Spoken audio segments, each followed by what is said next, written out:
Détente choc, marché euphorique, après l'Iran, faut-il acheter maintenant? Bonjour à toutes et à tous, j'espère que vous allez bien. Aujourd'hui on se retrouve pour une nouvelle vidéo dans laquelle on va débriefer ce qui s'est passé cette semaine. Donc on va parler un petit peu macroéconomie, géopolitique et on va voir un petit peu les tendances financières ainsi que les marchés boursiers. Alors pour le contexte général, on a une accalmie des tensions entre tensions commerciales et tensions géopolitiques au Moyen-Orient et en plus de ça, on a des banques centrales qui sont ou en attente ou plutôt tournées vers une baisse de taux d'intérêt. Sur le plan économique, on a une désinflation confirmée aux USA et une croissance mondiale stabilisée bien qu'en sursis. Et là-dedans, les marchés sont en effervescence avec des records boursiers aux États-Unis et une baisse notable de la volatilité. Du côté des crypto-monnaies, on a Bitcoin qui reste solide au-dessus des 100K, témoignant du retour de l'appétit pour le risque. Maintenant, voyons ensemble les faits marquants de la semaine. Alors, il y a eu 4 tendances clés ces 7 derniers jours. Tout d'abord, on a eu un PCE Core US à 2,7% pour le mois de mai, proche de la cible malgré un léger sursaut. Fait marquant numéro 2 qui s'est pas passé la semaine passée mais la semaine d'avant, mais qu'il faut absolument garder en tête,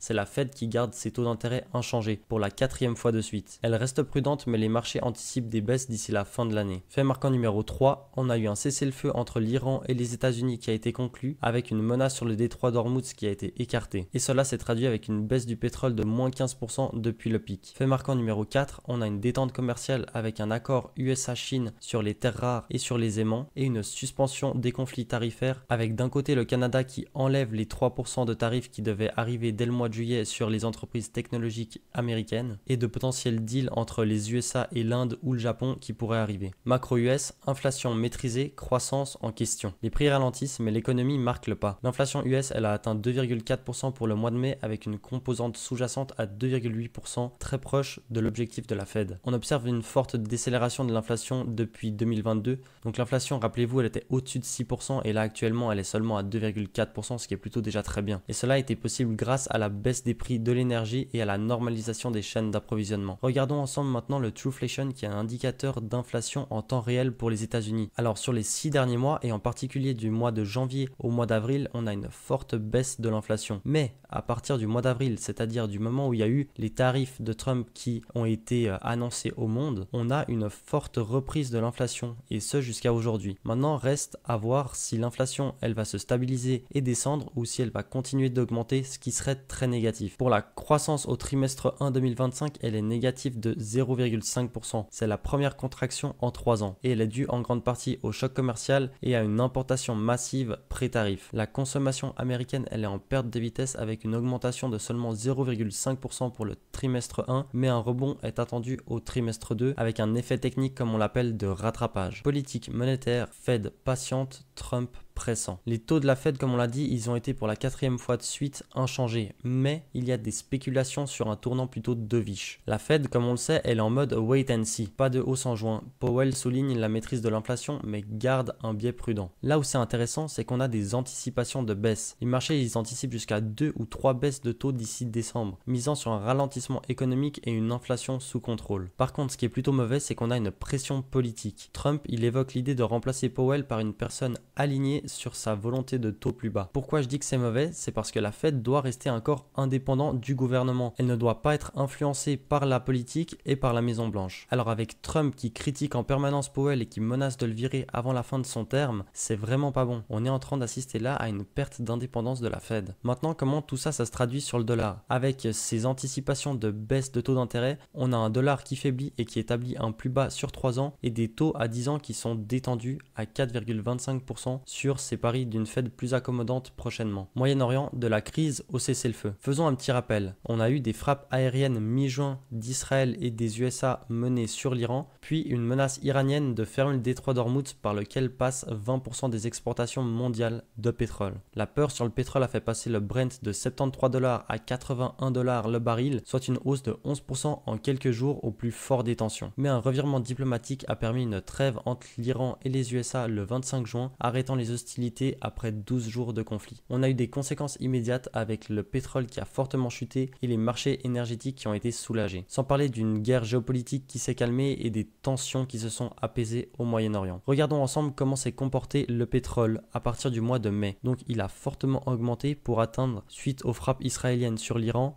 presque 78 $ le baril. Puis au moment de la trêve, on a une forte baisse avec une clôture journalière sous la moyenne mobile 200 jours que vous voyez là en bleu, puis une deuxième bougie de forte baisse avec une consolidation sous la moyenne mobile 200 jours. Maintenant, il va falloir voir la tendance du pétrole. Est-ce qu'on retourne vers le plus bas ici sur les 56 $ le baril, ou alors on se stabilise ici et on repart à la hausse pour atteindre les 75 $ le baril. Et là, c'est la question qu'on peut se poser. Mais s'il y a un moindre dérapage au Moyen-Orient, alors on pourrait voir le prix du baril exploser à la hausse. Mais si les choses restent calmes, alors on peut supposer un prix du baril plutôt en baisse. Apaisement commercial vers de nouveaux accords. Trump passe de la guerre à la négociation. Comme je vous le disais, on a eu un deal signé pour rétablir les exportations chinoises de terres rares. C'est une amorce d'une trêve de la guerre commerciale. Et ça, c'est positif, sachant qu'au mois de juillet, on a la fin de la pause de la guerre commerciale, avec des tarifs qui re-rentreront en vigueur. Le geste du Canada. On a Ottawa qui annule in extremis sa taxe numérique de 3% visant entre autres Google et Amazon. Et ça permet de relancer les négociations USA-Canada,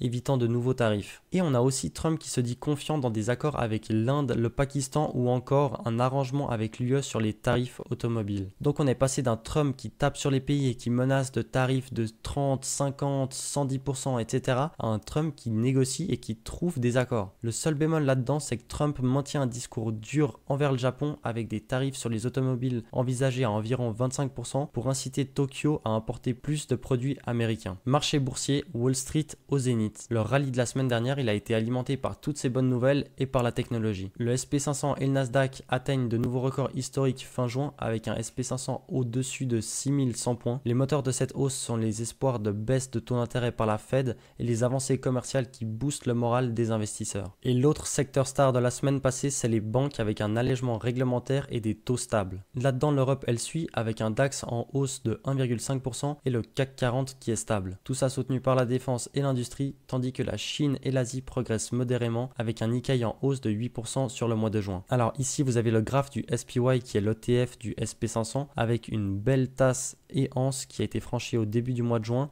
Ici, on a eu ce conflit au Moyen-Orient qui a fait baisser l'ETF et une forte explosion avec des négociations et un accord qui a été trouvé. Ici, on a un record historique avec un possible Golden Cross qui pourrait arriver cette semaine. Maintenant, reste à voir si on va plus haut ou si on réintègre le précédent plus haut. Et là, ça pourrait être négatif. Mais pour le moment, le momentum, il est ultra bullish et tous les indicateurs sont au vert. Pareil sur QQQ qui est l'ETF du Nasdaq. On a une belle tasse avec une anse qui a été franchie ici au moment où on a eu cette accalmie au Moyen-Orient. Le Golden Cross, vous voyez qu'ici, il a déjà eu lieu. Et pareil que sur le SP500, tous les indicateurs techniques sont au vert et le momentum est très bullish. Alors reste à voir dans les jours et les semaines à venir où est-ce qu'on se trouvera. Volatilité et valeur refuge, retour au calme. Moins de peur, ça se traduit automatiquement par un or et un VIX qui sont en baisse. Le VIX, donc l'indicateur de la volatilité, il retombe à 16 points, niveau d'avant-crise, signe d'un retour du calme et de la confiance. On a l'or qui est redescendu vers 3300 $ l'once après un record fugace à 3400 $ durant la panique. On assiste ici à une consolidation et à une prise de bénéfice sur le métal jaune. On a des taux d'intérêt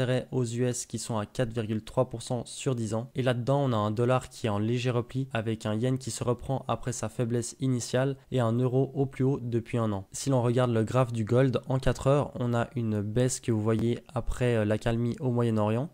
Mais en daily, on n'a rien de grave avec une belle consolidation.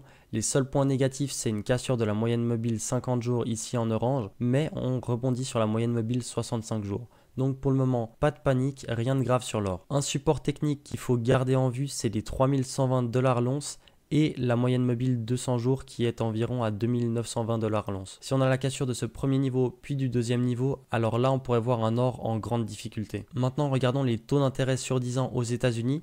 Vous voyez qu'ici on a une hausse assez courte après l'attaque d'Israël sur l'Iran, puis une baisse et ici une consolidation sous la moyenne mobile 200 jours. A noter que cette baisse elle est due à une forte probabilité de baisse de taux d'intérêt de la Fed d'ici la fin de l'année et à une accalmie du conflit au Moyen-Orient. Pour ce qui est du DXY, on voit une très forte baisse ici sur le graphe en weekly depuis le début d'année. Ici sur le graphique daily, on voit très clairement qu'on est sous la moyenne mobile 200 jours. On a essayé de poser un premier bottom ici, puis un deuxième bottom là, mais ça n'a pas tenu et on a fini par casser le bottom pour venir établir un plus bas sur 3 ans. On peut noter que le manque de stabilité du gouvernement américain, il pèse sur le dollar et en plus de ça, la probabilité de baisse de taux d'intérêt de la Fed, elle pèse aussi sur le dollar. Cryptoactif, le Bitcoin tient le cap. Le Bitcoin, aujourd'hui aux environs de 108 000 $, se maintient au-dessus de 100 000 $, reprenant plus de 10% depuis le mini-crack du 22 juin. On observe des flux entrants massifs via les ETF crypto, par exemple le BlackRock Bitcoin ETF qui est au-dessus de 70 milliards d'actifs et l'ETF Ethereum qui est aussi en vogue. Le sentiment du marché est devenu neutre voire positif avec un indice Fear and Greed qui est revenu en zone de confiance après la frayeur du mois de juin. On a eu quelques hausses de XRP et Litecoin liées à des actualités spécifiques, mais il faut noter que Bitcoin il domine dans ce marché crypto. Maintenant voyons ensemble les graphiques 4 heures et daily de Bitcoin. Et concernant la vue en daily, on a un beau drapeau qui est en train de se former avec ici une résistance qui joue bien son rôle. Maintenant à voir si on va aller chercher le bas du drapeau ou si on va consolider sur la moyenne mobile 50 jours aux alentours de 106 000 $ pour ensuite franchir cette résistance de haut de drapeau. Pour le moment Bitcoin tient, il est au-dessus de sa moyenne mobile 200 jours et il consolide d'une manière très intéressante. Reste à espérer maintenant que la cassure elle se fait par le haut et non pas par le bas. Perspective, prudence après l'euphorie. Est-ce que maintenant on a un calme durable ou un calme avant la tempête? C'est la question que je vous pose. Le fameux soft landing, atterrissage en douceur qui prend forme avec une inflation en baisse, des banques centrales flexibles et pas de nouvelles crises immédiates. Risque à l'horizon. On pourrait avoir une résurgence possible des différentes tensions avec l'Iran qui n'est pas complètement réglé, des négociations commerciales qui peuvent échouer ou encore un ralentissement plus marqué de l'économie aux USA. Pour ce qui est des recommandations, gardez un portefeuille équilibré, profitez de la tendance haussière mais conservez des protections, diversification, or liquidité. A noter que cette vidéo n'est pas un conseil en investissement mais uniquement un partage d'actualité et de connaissances. Mais je peux toujours me tromper et ce n'est en aucun cas une vérité absolue. Mais je peux me tromper et je n'ai pas la boule de cristal en ce qui concerne l'avenir. Pour cette semaine, on a des chiffres de l'emploi US non-farm payrolls le 3 juillet, l'inflation zone euro fin juin et des réunions OPEP+ début juillet. On arrive à la fin de cette vidéo et j'espère que vous avez kiffé. Si c'est le cas, n'hésitez pas à vous abonner et à lâcher votre plus gros pouce bleu. Écrivez-moi en commentaire vos remarques et vos questions, j'y répondrai avec grand plaisir. Moi je vous donne rendez-vous lundi prochain pour un nouveau débrief de la semaine et en attendant, portez-vous bien. Allez, ciao ciao.